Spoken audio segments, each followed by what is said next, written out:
Although the Wild West wasn't exactly the realm of legendary gunslingers and outlaws depicted in films, it undeniably possessed its fair share of peril.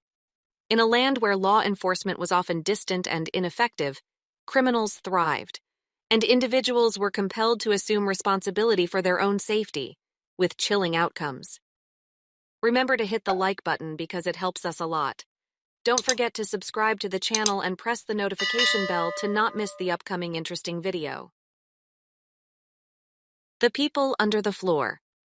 In 1870, a man was making his way through the lonely mountains of New Mexico when he came across a stout wood cabin tucked at the foot of the Palo Flechado Pass. The owner introduced himself as Charles Kennedy and invited his new acquaintance inside for a meal. As Kennedy's Ute wife served dinner, the traveler sat next to the couple's young son and asked if there were other Native Americans nearby. The boy looked back at him for a moment and then answered, "Can't you smell the one Papa put under the floor?" The unfortunate traveler had stumbled into the lair of one of the West's most notorious killers. Charles Kennedy killed at least 14 people who stopped at his isolated homestead on their way through the pass. After shooting the traveler, Kennedy beat his son to death for nearly warning the man in time to escape. The murder of their son was too much for Kennedy's wife, who slipped out of the house while her husband was drunk and walked to Elizabethtown, where she made a full confession.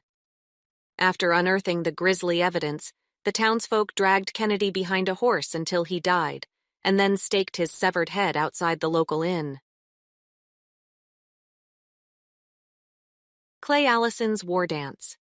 The leader of the mob that butchered Charles Kennedy was Clay Allison, a violent local vigilante who might have racked up a higher body count than the serial killer he beheaded.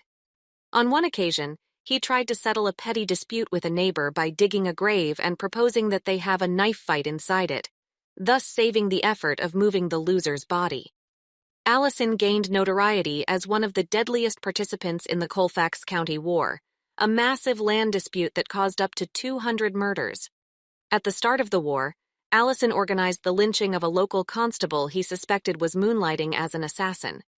When the dead man's uncle came looking for revenge, Allison got the drop on him and shot him dead in the local saloon. He reportedly then stripped naked, tied a red ribbon around his penis, and did a war dance around the crime scene. The Going Snake Fight. Nobody's certain exactly what caused the feud that left 11 men dead in Judge Blackhawk's Six Killers courtroom at Going Snake. Whatever it was, it came to a head in 1872, when Zeke Proctor rode up to Jim Kesterton's mill and opened fire. The miller recovered from his wounds, but his wife, Polly Beck, was hit by a stray round and killed. The murder took place in the Cherokee Nation, and Proctor and Beck were both Cherokee, so it seemed obvious that the case would be handled by the Cherokee courts. But Proctor came from a well-connected family and was a member of the powerful Kituwa Society. As a result, the Becks argued that they couldn't get a fair hearing in Indian Territory. They wanted the case transferred to the federal court at Fort Smith. When their request was rejected, a group of Becks burst into the courtroom and opened fire. But things went wrong for the Becks, who found themselves crowded in the doorway of the windowless courtroom. Zeke Porter somehow produced a gun and fired back, as did several guards. The planned massacre turned into a nightmarish close-range battle. 11 men died. 7 Becks, 2 Proctors, a lawyer, and a U.S. Marshal. The participants quickly scattered, and nobody was ever convicted over the incident. The Crusade of Felipe Espinosa. Felipe Espinosa was a petty criminal who deeply resented the movement of Anglo-American settlers into 19th century Colorado. He was also a fanatical member of the Penitentes, a local Catholic brotherhood known for whipping themselves bloody and performing other acts of self-mutilation. When American soldiers tried to arrest him for banditry, Felipe declared his own personal war on the Protestant interlopers. Accompanied by his brother Vivian and later his nephew Jose, Felipe roamed through the mountains of Colorado, slaughtering every Anglo he came across. Some of the bodies were found with a cross carved into their chest. Felipe wrote taunting letters to the governor, telling him to inquire if anyone had ever killed as many men as the Espinosas. "We have killed 32. Despite a massive manhunt, which killed Vivian Espinosa, Felipe remained elusive. In a letter to his wife, he boasted, "They have hands and cannot touch me. They have feet and cannot catch me. They have eyes and cannot hear me. They have ears and cannot hear me." The desperate government finally hired the famed mountain man Tom Tobin, who tracked Felipe and Jose Espinosa through the Sangre de Cristos, and personally killed both in a bloody battle near the summit of Mount Mestas. Tobin then returned to Fort Garland and collected his bounty by dumping Felipe Espinosa's severed head in front of the shocked colonel who had hired him. The Cowboy Cop of El Paso. In 1881, El Paso, Texas, hired the legendary gunfighter Dallas Staudenmeier as their new marshal. He successfully cleaned up the town, but only by launching a reign of terror in which he killed numerous locals in shootouts. It was said that he used the church bell for target practice and was often visibly drunk. When the town council tried to fire him, Staudenmeier charged in and dared them to try taking his guns. Staudenmeier's most famous gunfight took place just 3 days after taking the job. The 4 dead in 5 seconds fight started when a local ruffian named John Hale grabbed a gun from his friend George Campbell and killed one of Staudenmeier's constables. Staudenmeier immediately whipped out his own pistols and gunned down Hale, a random bystander, and Campbell, who was loudly shouting that he wanted nothing to do with the fight. Campbell had been good friends with the wealthy Manning brothers, who hired a man named Bill Johnson to assassinate Staudenmeier in revenge. Unfortunately for Johnson, he discharged his shotgun early, allowing Staudenmeier to whirl around and shoot his testicles off. He quickly bled to death, and Staudenmeier remained in El Paso until he died in a shootout with the Manning brothers 18 months later. The horrible Harrells.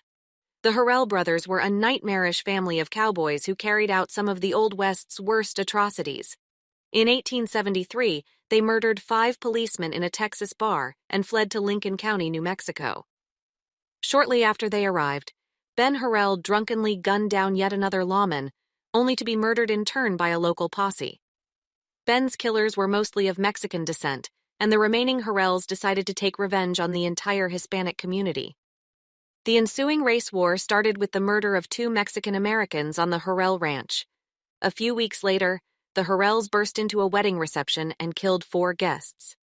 Local Hispanics armed themselves and seized the hills surrounding the Harrell property. But the Harrells withstood a short siege and escaped before the ranch was burned to the ground. Recruiting a gang of Texans, they rode through the country massacring random Mexicans and at least one Anglo with a Mexican wife. The killings ended when local authorities requested military assistance and the Harrells fled back to Texas. Official estimates say at least 29 people died in the war. The Harrell-Higgins feud. After returning to Lampasas, Texas, the Harrells secured a jury of their old cronies and were promptly acquitted of the New Mexico murders. But the crimes would catch up with them in a way. In 1877, Merritt Harrell died in a bar fight with rancher Pink Higgins. Since everyone remembered the massacres triggered by Ben Harrell's death, the terrified Higgins family decided that they had no option but to strike first. In March, the Higgins clan ambushed Tom and Mart Harrell on their way to court, but they were no match for a hardened killer like Mart Harrell, who stood over his wounded brother and single-handedly drove off the attackers. By June, Lampasas had become a miniature war zone, as the feuding families battled each other through the town. The Texas Rangers ended the feud by forcing the clans to sign a peace treaty. Astonishingly, the Harrells were allowed to continue their criminal ways for another year, until Mart and Tom were murdered by an enraged mob, apparently incited by Pink Higgins. The Bascom Incident. In 1860, the inexperienced Lieutenant George Bascom was ordered to retrieve a young boy who had been kidnapped in a Native American raid.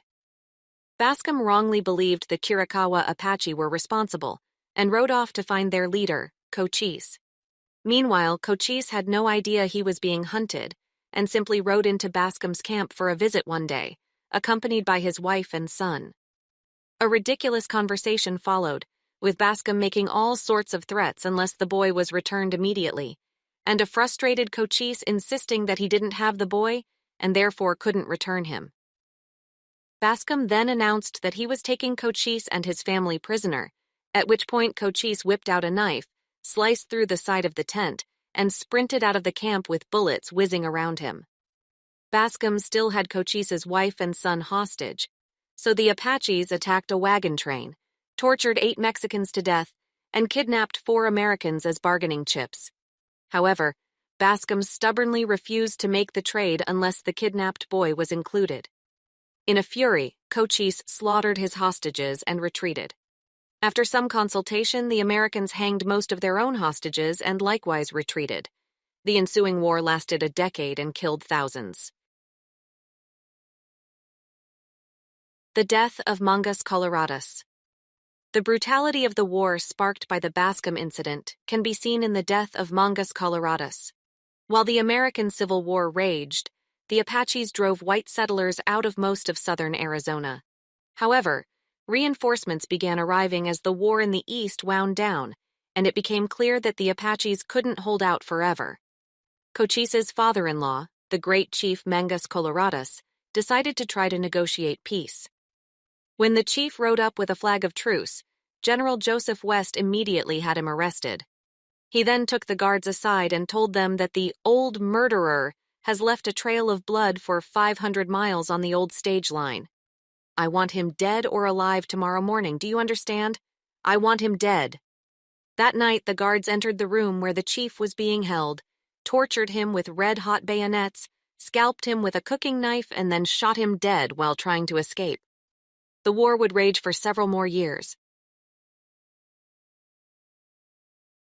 Papanisatus. In 1870, 4 people settled in Labette County, Kansas, not far from where a young Laura Ingalls Wilder lived with her parents.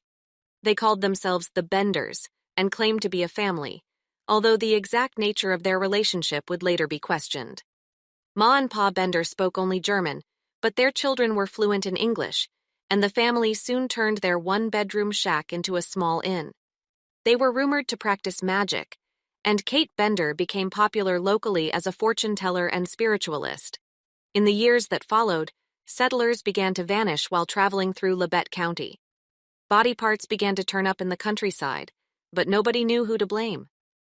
Eventually, the locals held a meeting and agreed to form a party to search every house in the area, but this was delayed by bad weather. When the party finally reached the Bender place, the family were long gone. Underneath the bed, a trapdoor led to a secret basement, where the floor was stained with blood. 8 bodies were found buried in the garden, each with a cut throat and a smashed skull. The Benders were never found, and it's unknown how many more victims they claimed over the years. Please like and share if you find the video content interesting and useful. Don't forget to subscribe to the channel and comment below so as not to miss the upcoming interesting videos. Thanks for watching.